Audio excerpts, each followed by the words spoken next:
Good afternoon. Welcome to the University of Minnesota press conference. The participants on my immediate left, head coach Marlene Stollings. To her left, senior Carlie Wagner and sophomore Gadiva Hubbard. Coach Stollings will start with an opening statement. Well, we're thrilled to be here and playing tomorrow in the game. We know we've got a very formidable opponent in Oregon. They're a very explosive offensive team, and so are the Gophers. So we're hoping for a thrilling matchup tomorrow night, and one that hopefully women's basketball fans will enjoy. We'll take questions right now for Carlie or Gadiva. Ryan? Carlie, after playing Green Bay, a defensive team that probably wanted to slow you guys down, is it going to be fun maybe to play at a high pace tomorrow if Oregon wants to go that way? I mean, yeah, we're always up for a high-paced game. That's how we like to play up-tempo, up and down. So, yeah, if that's the type of game that it turns out being, we don't have a problem with that at all. Your questions? Ryan? Gadiva, what do you know about Oregon? And, obviously they were a 10 seed last year and made it to the Elite Eight. Do you guys kind of feel like, you can make a run like that as well? Yeah, we actually talked about it earlier, how they got so far and they were the number 10 seed too. So we feel like it's our turn to do the same thing. Marcus? For both of you, just talk about Coach's offense and how, obviously you've been 4 years, but over your career, how the team has become, the roster has become more oriented for it.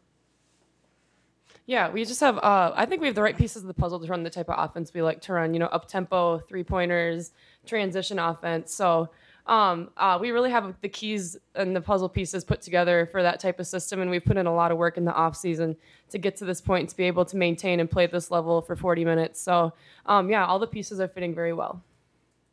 I could definitely say the same thing. We definitely have all the pieces, and everybody has bought into it. So we're definitely up for playing a beat, up-tempo. And we've been working on the offseason, like Wag said. So, it's working. Any other questions for the student athletes? Sky? Carlie, what's your view of Oregon and more specifically Sabrina Ionescu from afar? Yeah, I mean, like what Coach said, they're an explosive offensive team and a well-known team and made a good run in the NCAA tournament last year. And as far as Sabrina, she's a great player. She reads well and she can shoot the ball and just does a lot of things for their team. She's an all-around player for them. So, yeah, definitely looking forward to it. Any other questions for Carlie or Gadiva? Marcus? Can you talk about just the fact that you played your first NCAA tournament game and then, Destiny as well, Kanisha, didn't really seem like you guys were caught up in the moment? Actually, before the game, I told Carlie that I was a bit nervous, and I kind of got over it as they started calling out the starting lineups, and as the game started going on, they just went away, and I started playing my game. So, I mean, it was exciting. Any other questions for the student athletes? Okay. Guys, you're free to go. Thank you very much. Thank you. We'll take questions now for Coach Stollings. Ryan? Would you have let Kelly come to your practice if you would have known he was standing across grade drill? They've been giving me trouble about that ever since selection Monday. He said, "Coach, wasn't he the guy that was at our practice?" But yes, I would have. We've developed a good rapport here over the last little bit, and we've been on some committees together, and it's been nice to get to know one another. I think we have genuine mutual respect for one another and what we do with our team. So he's a great guy. So I certainly would let him back into practice. Are you expecting, you both have really good offenses, are you expecting that kind of entertaining, high-scoring type of game, or maybe will you guys try something different? No, I think that you go with what got you to this game, and we're certainly not going to try to be anything that we're not. And I'm sure they're thinking similarly, and we're just hopeful that both teams are playing very well, and as I mentioned earlier, and that it can be an exciting game. I think that would be great for all involved. Jonathan? Sabrina obviously gets a lot of the attention in Oregon's offense, but when you look at sort of the other pieces out on the floor, how difficult is that to prepare for on such short notice? Well, they're a handful for sure. I mean, they have, their entire starting lineup is in double figures, and that's not something you face very often.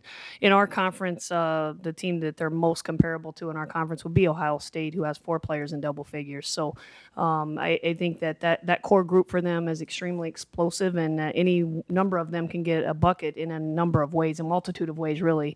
But it's their three-point shooting that I think separates them from a lot of teams.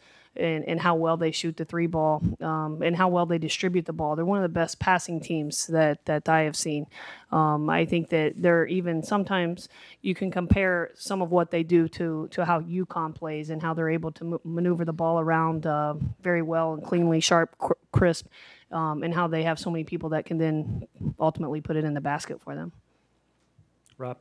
Kelly was talking along the same lines, a tempo matchup that should be entertaining, but obviously you both are going to want to try to make some stops too.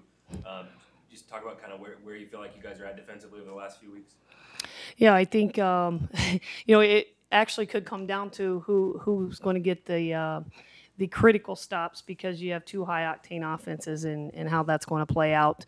They have a lot of size in certain positions on us as well. So I think that as far as that goes, the high-octane offensive piece will play itself out, but the defensive stops will become crucial down the stretch, and who's going to be able to do that? And you ask as of late for us, I think the Big Ten tournament for us was big in that area. We played Iowa and Ohio State back-to-back, and games that were high-scoring, but they're high-scoring because of the pace. There's obviously more possessions involved, but it came down to possessions that required multiple stops and critical, crucial stops, and I think our team has been in that environment here of late, and they handled those situations fairly well. Any questions? Marcus? Both your rosters have international presence. Can you talk about that, obviously that side of recruiting and how it's been beneficial? Yes, we've both obviously gone across the mud puddle and gotten some quality players. And in fact, one of our players, Irene, went to school with 2 of the Spanish kids on their team, so they know each other very well. But it's just, it's become international. Recruiting in women's basketball has become international, and we certainly are working to be very competitive in that market as well. And they've done a tremendous job of it, and we're looking to grow in that field. Scott? Your players mentioned what Oregon did a year ago, and now you guys are in that similar position. Is that a message that you portrayed to them, or something that came up with others? I actually asked them if they knew who the Retrievers were today. That threw them for a minute, but UMBC yesterday upsetting Virginia, and I think it's it's March Madness for a reason, and Oregon is epitomized that last year and the run that they went on, and it just what it does is it gives you hope. It can be done. It has been done. It continues to be done, and why not us? And I think that we're working really hard to come into the game with that mentality and have fun out there at the same time. Coach, what are some of the benefits that you think your team takes from having your first game in the tournament be a come from behind, grind it out kind of win? Well, I think there are a couple takeaways. One, in how we want to start a little more aggressive. I thought that we let them start and be the aggressor a little bit more than what we had liked. But I really like how we came out of the locker room at halftime and how explosive we were in the second half. We put up 30 points in the final quarter, and we're capable of that. We're capable of putting up big chunks of numbers or big chunks of points on the board in a short amount of time, and we've done that all year. So I think that they're very confident in that piece, and they know that we can do that. We just don't want to wait so long tomorrow night to put those pieces together. Any other questions? Okay, Coach, thank you very much. Thank you. Minnesota locker room will be open for another 15 minutes.